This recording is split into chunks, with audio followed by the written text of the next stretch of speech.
여러분 안녕하십니까? 최진봉의 보이는 라디오 최보라. 오늘 수요일입니다. 수요일 순서 시작하도록 하겠습니다. 수요일은 이연주 타임. 이연주 전 의원과 함께하도록 하겠습니다. 네. 어서 오십시오. 안녕하세요. 예, 반갑습니다. 네, 어제도 반갑습니다. 뵙고 오늘도 뵙고 물론 네, 어제는 이제 녹화해서 네. 오늘 이제 좀 이따 방송이 되죠. 그렇죠. 예, 네. 고생 많으셨고 네. 오늘 아침에 또 김어준 갔다 오시고 바쁘신 네. 것 같아요. 아침에는 제가 일이 있어가지고 안 김어준 방송은 전화로 했습니다. 아 전화로 네네네. 그러셨군요. 네. 고생하셨습니다. 네. 아침에 네. 이제 이재명 대표가 복귀를 하시잖아요. 당무 복귀를 그쵸. 보시면서 뭐 메시지나 이런 거 들으면서 어떤 생각이 드셨어요? 저분도 고생을 많이 하시더니 조금 이렇게 뭔가 좀 나아지는 느낌? 아니 솔직한 마음으로. 그래서 뭐 본인은 정말 죽을 고비를 넘기긴 그렇죠. 했지만 이게 뭐 어쨌든 큰 정치를 하는 과정들은 저렇게 되는구나. 저런 것들을 다 겪는구나 하는 생각도 하고 나는 그런 거 별로 겪고 싶지 않다는 생각도 하고. 이게 진짜 목 쪽에 저렇게 막 정말 저런 일을 당하고도 저렇게 또 하는 것도 아직도 이제 저기 반창고 붙여 있는 모습 보였는데. 그런가요? 예, 그렇네. 와이셔츠 안쪽으로. 왜냐면 이게 그렇게 막 금방 회복되는 문제는 아닌 것 같아요. 좀 기분이 근데 좋으신 것 같아요. 네, 얼굴이 그죠? 웃으면서 복귀를 네. 하셔서 네. 다행이라는 생각이 들고 어쨌든 그렇습니다. 근데 이제 문제는 이 국민권익위가 헬기 특혜 의혹을 조사하겠다. 그거 들으셨죠? 네네네. 네. 네. 누가 고발했나요? 뭐 시민사회단체가 한 것 같아요. 그러니까 이제 아마 보수적 성향의 사회단체나 이런 데서 고발을 한 것 같은데 이게 조사의 대상인가 잘 모르겠어요. 예를 들면 정말 생명이 경각에 달려 있는 어떤 환자, 위급 상황에 있는 환자를 이송할 때 헬기를 사용한 게 과연 이게 맞는 거냐? 왜냐하면 소방청도 문제 없다고 이미 밝혔잖아요. 아니 그러니까 생각하세요? 저는 예를 들어서 일반인들 같은 경우에 예를 들면 뭐 병원이 내가 이 병원이 내 집 근처에 있다고 하더라도 만약에 가벼운 병이면 모르겠지만 만약에 내 목숨이 달려 있다. 그렇죠. 그러면 다들 서울로 막 올라오고 하잖아요. 그거는 이제 사실은 우리가 제도적으로 구조적으로 지방 의료 체계를 좀 이렇게 그 정말 서울 수준에 올라오게끔 그래서 서울까지 안 올라와도 되게끔 하면 좋을 일이지만 일단 현재 상태에서 자신의 선택권을 이렇게 자신의 선택권을 행사하는 사람들한테 뭐라고 할 수 있나? 그래서 저는 그러니까 사실 보수적 입장에서 보면 그 자기 자유가 선택권이거든요. 자율적 선택권. 그래서 뭐 저는 오히려 사람들이 그런 선택을 하는 것, 더 좋은 학교를 가고 싶어하고 더 여건이 좋은 회사를 다니고 싶어하고 더 좋은 병원을 선택하고 싶어하고 뭐 그거 자기 자유 아닌가 그렇죠. 이렇게 생각하거든요. 다만 그 병원이 우리 환자가 너무 많아서 받아줄 수 없어. 그렇죠. 그리고 보니까 그 병이 죽을 병은 아닌 것 같아. 그러니까 니네 집 옆에서 그냥 예를 들어서 그래라라고 하면 어쩔 수 없겠지만 그렇죠. 그 병원이 보고 이거는 굉장히 중요한 상황이고 그래서 우리가 이것을 막겠다라고 하면 상관없는 거 아닌가요? 맞아요. 그래서 자본주의 저는 참 윤석열 정권이나 국민의힘이 매번 하는 생각이지만 이 사람들 자본주의자도 아니고 자유시장 경제주의자도 아니고 전혀 아니죠. 네, 그럼요. 그리고 보수도 아니거든요. 그냥 오직 제가 요즘에 깨달은 게 있어요.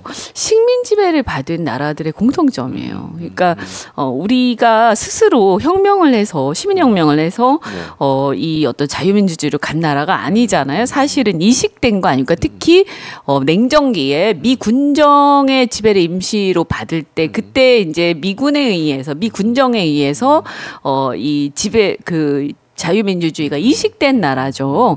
그래서 이제 이 자유민주주의가 어쨌든 간에 그래서 우리 힘으로 나중에 민주화 운동을 하긴 했지만 그러나 처음에 정착되는 과정에서 이식된 거란 말이에요. 그러니까 이렇게 식민 지배를 받았던 나라들이 이후에 어떤 그 선진국들에 의해서 자유민주주의가 이식되면서 이 선진국들의 이해관계 내지는 그 전에 식민 지배 당시의 기득권자들 이런 자들이 자신의 어떤 죄나 자신의 책임을 피하고 자신들이 그 기득권을 유지하기 위한 방편으로 대부분 이제 그 자유민주주의 세력하고 손을 잡잖아요. 그렇죠. 이제 이런 과정에서 사실은 서구처럼 자유민주주의가 시민혁명에 의해서 민중에 의해서 획득된 나라하고 굉장히 다른, 굉장히 어떻게 보면 좀 슬픈 역사를 갖고 있어요. 근데 저는 그런 것들이 정치 아직도 우리 곳곳에 남아있다. 저는 그것이 이제 전근대적 요소라고 생각을 하는데요. 네. 이런 것도 비슷한 거죠. 우리가 만약에 스스로 자본주의를 발전시키고 미국처럼 그죠? 스스로 우리가 개척해서 이 사회를 만든 나라 같으면 또는 영국이나 프랑스 이런 나라들처럼 스스로 왕정을 무너뜨리고 우리가 시민민주주의를 획득한 나라 같으면 이러지 않을 거예요. 근데 그러다 보니까 이 보수라고 하지만 이들은 보수가 아니죠. 사실은 기득권자인 거거든요. 그러면서 자신들이 필요한 주장을 언제든지 막 하는 거죠. 자기들이 특권을 누릴 때는 괜찮고요. 남이 누리면 안 되는 거죠.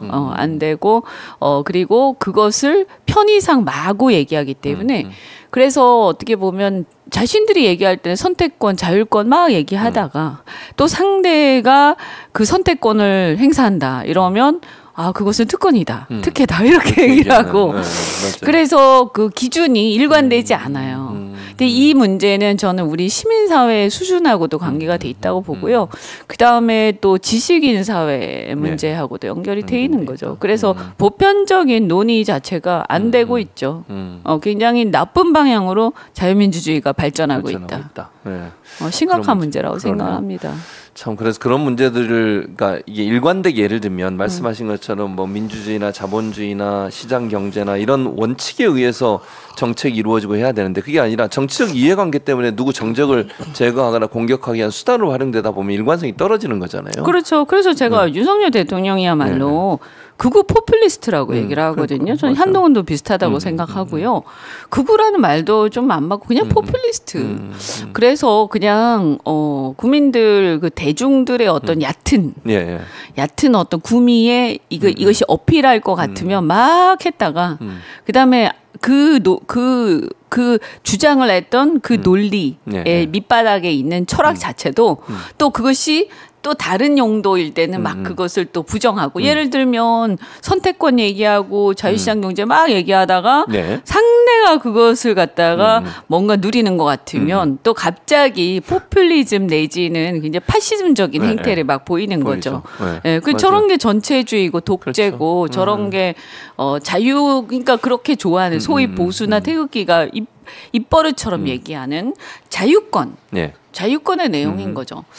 저는 이번 어쨌든 그러면 제가 생각할 때 이번에 어차피 국민의힘에서 사람들도 많이 탈당해서 또 3당도 만들고 막 이런 이제 정치적 혼란기잖아요. 그렇죠. 저는 국민의힘이라는 당이 이런 상황에서 그 어떤 소위 말해서 거기에 빌붙어서 그 기득권을 함께 누리고 그런 역할에만 충실한다면 그러면 이참에 보수라는 세력 그러니까 제대로 된 보수가 어디냐. 그래서 그 3당과 민주당이 이 어떤 진짜 선택권과 자율권이 이렇게 그 꼽히는 그런 나라 만드는데 열심히 경쟁하고 국민의힘은 극우 포퓰리즘 정당으로 찌그러지는 게 맞지 않는가.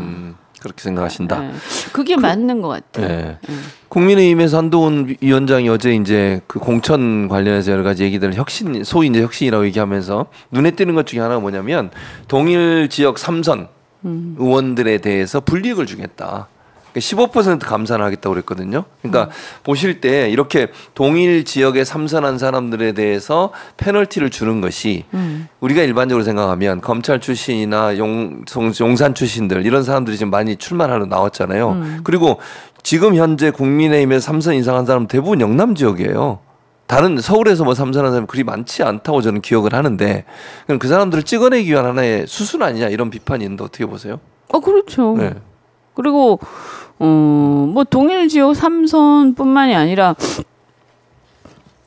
지금 이제 국민의힘에서 보면 어쨌든 기존 정치인들을 다 밀어내야 되잖아요. 그렇죠. 다 밀어내고 그다음에 자기들이 심는 사람들이 필요한 거 아닙니까? 이번에 영입한 사람들, 사람들. 그렇죠.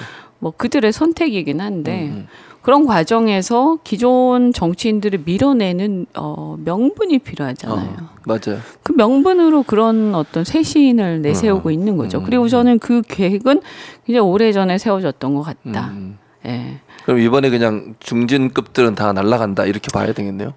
저는 그럴 거라고 봐요. 국회의장감 한 명 정도 남겨놓겠죠. 김무성 의원이 다시 나온다던데 어떻게 생각하세요? 그분 공천받을 수 있을까요? 그러니까. 지난번에 그 평통 수석 부의장 맞아요. 그것도 못했잖아요. 하려고 했는데 그건 시켜주려고 했을 거예요. 그래요? 그런데 너무 보수층에서 반발이 심해가지고 또 그다음에 그 윤석열 대통령이 지지 기반이라고 생각하는 사람들이 있겠죠. 예. 그 사람들이 반대를 했을 거예요.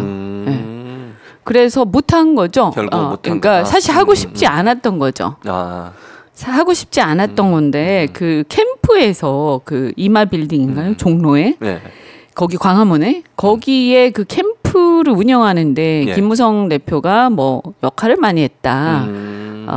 마크에서 이런 얘기들이 꽤 많이 돌았거든요. 그런 것들에 대한 어떤 그래도 보상은 필요하잖아요. 그러니까 평통 수석 부의장 정도는 해줘야 되겠다라고 나중에 마음을 먹었을 텐데 그것도 못한 거잖아요. 그런데 이번에 새로 판 짜려고 하는데 그 거기에 공천 주겠습니까? 안 주죠. 저는 근데 무소속 나오든 3당으로 나오든 할 거라고 봐요. 할 거라고 본다. 당선 가능성 어떻게 보세요? 나온다면? 그건 판이 어떻게 돌아가냐에 따라서 그 이제 민주당이 거기서 어부지리가 될 수도 있고요. 그런데 그게 아니고 영남권 판 자체가 이 두 세력의 싸움으로 그냥 이게 이제 흘러가면 그러면 이제 둘 중에 한 사람이 되겠죠. 그런데 무소속으로 나올 가능성이 상당히 높다고 보거든요. 본인도 무소속까지 하겠다고 그래서 공천을 못 받은 무소속도 나가겠다고 얘기를 했으니까